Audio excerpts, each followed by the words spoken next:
Lebih baik berzina daripada poligami. Naudzubillah tsumma naudzubillah. Ini adalah ucapan dari orang-orang Islam yang liberal, ngakunya Islam tetapi lebih baik berzina daripada poligami. Apakah Anda setuju wahai kaum muslimin wal muslimat di Indonesia, apabila ada seruan yang mengatakan bahwa lebih baik berzina daripada poligami? Masya Allah, Masya Allah. Jika yang tahu tentang seluk-beluk ajaran Islam diam saja, ini laknat Allah pasti akan menimpa Indonesia. Kan aneh, orang-orang yang ngaku Islam ini menentang mati-matian poligami, tetapi membiarkan bahkan mendukung perzinahan. Ini laknat Allah pasti akan mengancam Indonesia jika orang-orang yang telah diberikan ilmu oleh Allah diam saja. Oleh sebab itulah kami Al-Fakir Alim akan ikut angkat bicara. Kan ini masalahnya gara-gara Pemprov DKI mewacanakan, memperbolehkan aparat pegawai negeri sipil untuk berpoligami. Kemudian rame di mana-mana. Bahkan sampai memunculkan lebih baik berzina daripada poligami. Ini kan kurang ajar. Kurang ajarnya Pol ingin merusak tatanan yang telah Allah atur. Allah mengatur manusia antara laki-laki dan perempuan itu memiliki tabiat dan kemampuan yang berbeda-beda. Kemudian mereka menggelorakan perzinahan. Perzinahan nggak pernah dibahas. Mau anak-anak pacaran sampai hamil, kayak mau seks bebas, kayak mau apa saja, kayak mereka dukung. Ini kan kurang ajar. Sedangkan yang poligami yang ada hak dan kewajiban antara suami istri ditentang mati-matian. Kan poligami itu menikah, menimbulkan hak dan kewajiban antara suami dan istri. Tetapi oleh orang-orang yang imannya tipis, yang pemikirannya dangkal, bahkan mereka menyembah pikirannya, dimengangkangi nas-nas Al-Quran. Mereka berusaha untuk dalil dari Al-Quran, tapi seenaknya sendiri karena kebodohan mereka. Jadi kalau masalah poligami gak usahlah dalil-dalil dari Al-Quran atau hadis, gak usah tinggi-tinggi. Kita lihat contoh sajalah. Gak usah langsung mengatakan poligami sunnah Nabi, juga tidak. Poligami juga bukan sunnah Nabi. Poligami itu solusi, benar solusi dari Allah. Tapi ingat, jangan melarang sama sekali. Nggak ada larangan poligami. Poligami itu menikah.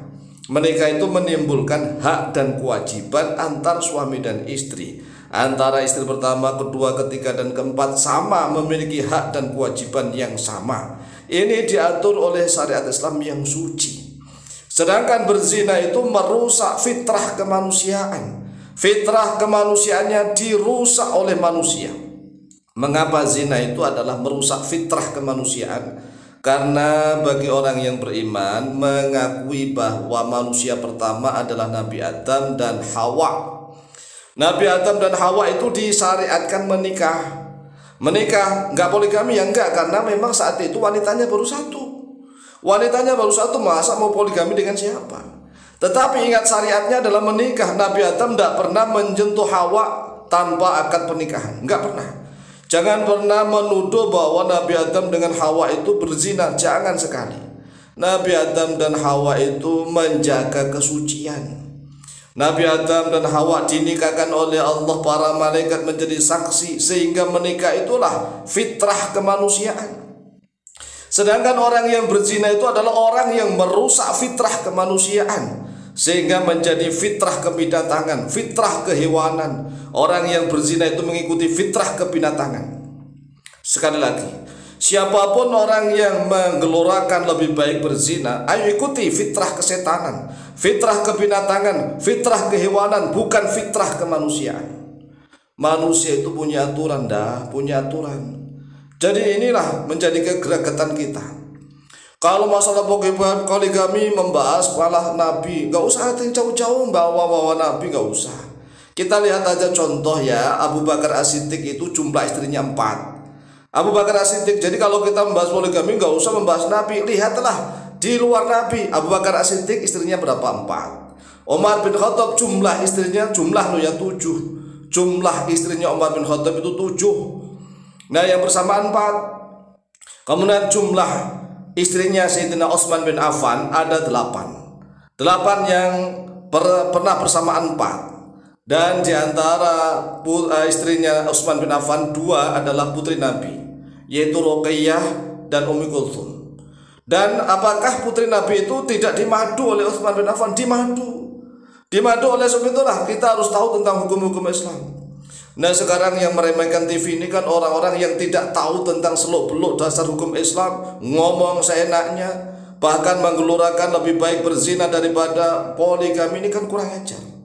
Oleh sebab itulah kami mengajak siapapun orang yang tahu tentang hukum-hukum Islam tidak boleh diam saja. Jadi ingat, kalau kita membahas poligami gak usah tinggi-tinggi, gak usah mengupas dalil sok kepinter. Kalau masalah poligami itu dalilnya hanya hati bagaimana seorang laki-laki bisa mendidik para wanita dengan sebaik-baiknya untuk taat kepada Allah. Para wanita juga harus terhormat, jangan dilecehkan seenaknya. Ibu kita, anak-anak kita, saudari kita nggak mau dilecehkan dengan perzinahan seperti itu. Jadi sekali lagi ya, zina itu bukan fitrah manusia. Karena Nabi Adam dan Hawa itu fitrahnya menikah. Sehingga siapapun manusia yang saling sentuh menyentuh belum menikah tapi sudah sentuh menyentuh apalagi berzina, itu sudah merusak fitrah kemanusiaan. Oleh sebab itulah di dalam syariat Islam, kalau zinanya itu zina muhson yang sudah pernah menikah, namanya muhson. Kalau berzina maka harus dirajam. Dirajam itu tubuhnya dipendam ke dalam tanah, yang nampak hanya kepalanya doang. Kemudian harus dilempari batunya seukuran genggaman tangan, dilempari batu kepalanya sampai remuk, harus sampai mati. Itu hukuman rajam. Nah kalau yang berzina ghairu muhson yang belum pernah menikah, ya harus dicambuk sebanyak 100 kali. Setelah dicambuk 100 kali harus diasingkan selama 1 tahun, diasingkan. Nggak boleh menikah dengan orang baik-baik. Kalau menikah ya dengan sesama berzina. Oleh sebab itulah aneh umat Islam Indonesia ini, poligaminya dipermasalahkan sedangkan zina nggak ada yang bahas, bahkan didukung perzinahan. Ini kan ngajak hancur-hancuran, ngajak rusak-rusakan. Kemudian harus tahu nih, istrinya Sayyidina Ali bin Abi Thalib, jumlah istrinya Sayyidina Ali bin Abi Thalib itu 9 jumlah lu ya. Tetapi tatkala Sayyidina Ali menikah dengan Fatimah Az-Zahra, Sayyidina Ali tidak memoligami, tidak memadu. Tetapi setelah Sayyidah Fatimah Az-Zahra wafat, kemudian Sayyidina Ali memadu, jumlah istrinya selalu 4 sampai berjumlah 9 orang. Jadi sekali lagi lah, kalau kita membahas poligami nggak usah membahas dalil. Kita lihatlah perilaku para sahabat. Para sahabat itu jarang yang memiliki istri cuma 1, itu jarang. Tetapi semua istrinya menjadi orang yang taat dan anak keturunannya nggak ada yang keleleran, nggak ada yang terurus. Semuanya terurus, menjadi pejuang-pejuang yang hebat. Inilah jawaban dari kami, semoga manfaat dan barokah. Lebih dan kurangnya mohon maaf. Wallahu ta'ala a'lamu bishawab.